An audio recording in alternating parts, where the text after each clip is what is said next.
Alright, what is going on, you guys? Welcome back to my channel. If you guys have been following me for a while, you know that I have just the one Airbnb property. I have plans to get many more in the future, but as of right now, I just have the one. I plan on getting more properties. I plan on building more properties. I plan on extending my portfolio way bigger than it is right now.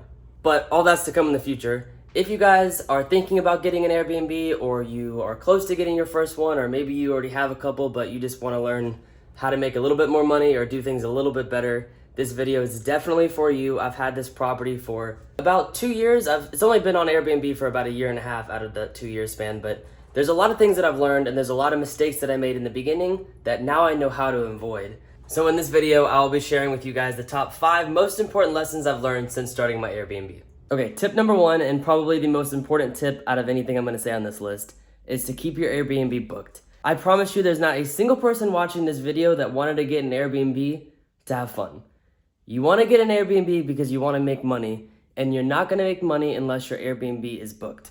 This is what I do to keep my that's not what I'm going to say. This is what I do to keep my Airbnb fully booked. I see too many people on Airbnb that have a nightly rate of, let's just say, $200.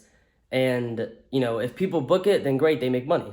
If people don't book it, then they don't book it. That makes no sense to me. So if my nightly rate is going to be $200, when it's, let's say, like 3 weeks away from the time that people would actually arrive, I'll lower that price to $170. If no one books, I'll lower it to $150.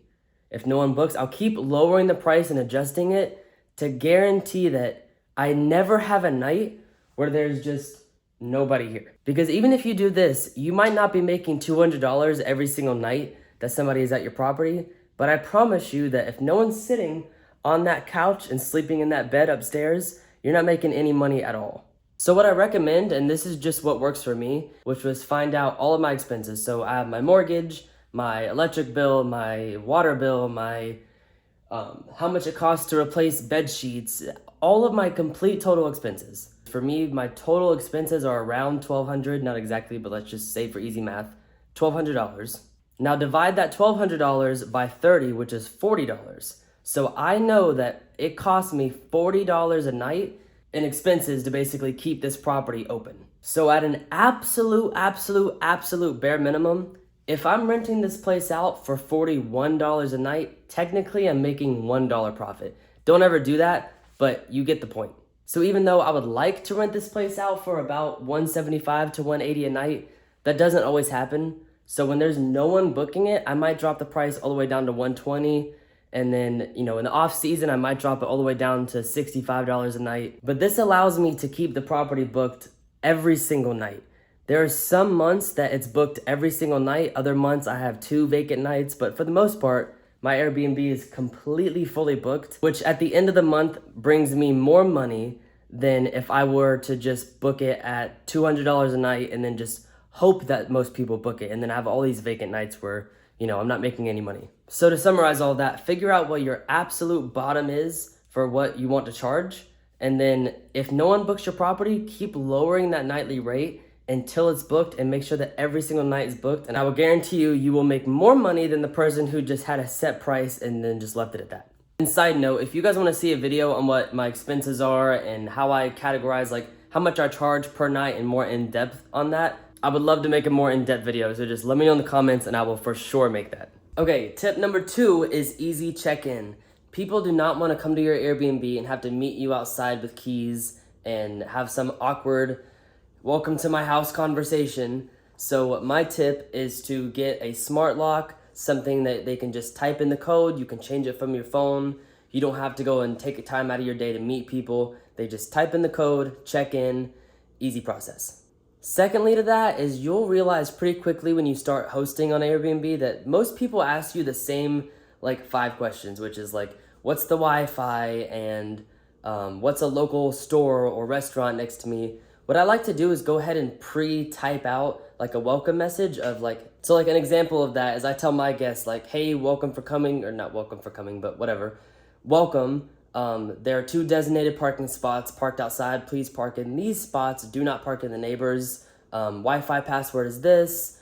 Checkout time is at 10. If you have any questions, let me know. I'll be on standby. Just some sort of a welcome message where they don't have to reach out to you, because at this point, my guests get one text, which is the door code, Wi-Fi, everything that you could think of. It's a pretty short text though, but it has all the information in it.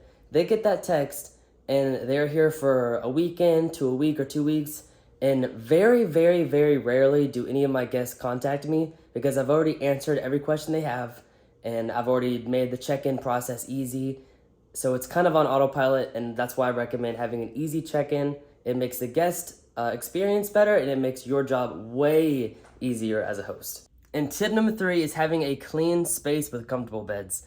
Most reviews, if you go look at different properties, most reviews are about how comfortable the beds are. So it's one of the most important things about your Airbnb, besides obviously location, is having comfortable beds. I got these beds off of either Amazon or Walmart. I'm not sure. I think I paid maybe $120 for each mattress, but I did my due diligence. I make sure the mattresses are clean and comfortable. I mean, I have like a queen in there, and then in here, 2 full-size beds that are nothing crazy. I didn't spend a lot of money, but they're comfortable, they're clean. When everybody comes and stays in my property, they know that they're getting a good experience and what they paid for, and they're not going to be disappointed. And then tip number 4 is to stand out in some way. So what I do is just small little touches, like I put mints on the pillows. That way my guests feel like they're welcome in some way. Another example in a way you guys can stand out, and I love this one because I love coffee, but I have this Keurig here set up, and then I have some little like K-cup pods, disposable coffee cups, lids, creamer, sugar, Splenda, little like coffee stirrers. And then I have this little dish here that I normally keep mints in. It just happens to be out right now. And then this is my 5th and final tip, is ask your guests for feedback. No matter what, there's always room that we can improve. And what works for me may not work for you. There might be, totally different things that you can do better that I'm not mentioning or thinking of. So my advice to you is just always ask for feedback. You're not the expert. There's always things you can do to improve. I normally send my guests a text, something like, "Hey Jonathan, thank you so much for coming. I hope you enjoyed your stay. If there's anything I can do to improve on your next visit, please let me know." Something like that. It doesn't have to be so long and critique, just something small to let them know that they are welcome to give you feedback if it's necessary. All right, guys, that pretty much wraps it up for this video. Those are my 5 tips for Airbnb hosts. If you guys are close to getting your first property, you have any questions, please feel free to reach out. My DMs are always open. I'm always talking to you guys on Instagram, and I enjoy it. My little YouTube community is slowly growing by each video, and it's the best feeling ever. I've been making more videos lately and have been talking to you guys more than I normally do, so it just feels great. Thank you guys for supporting my channel and watching videos like this all the way to the end. I really appreciate it, and I will see you guys on the next video. Peace.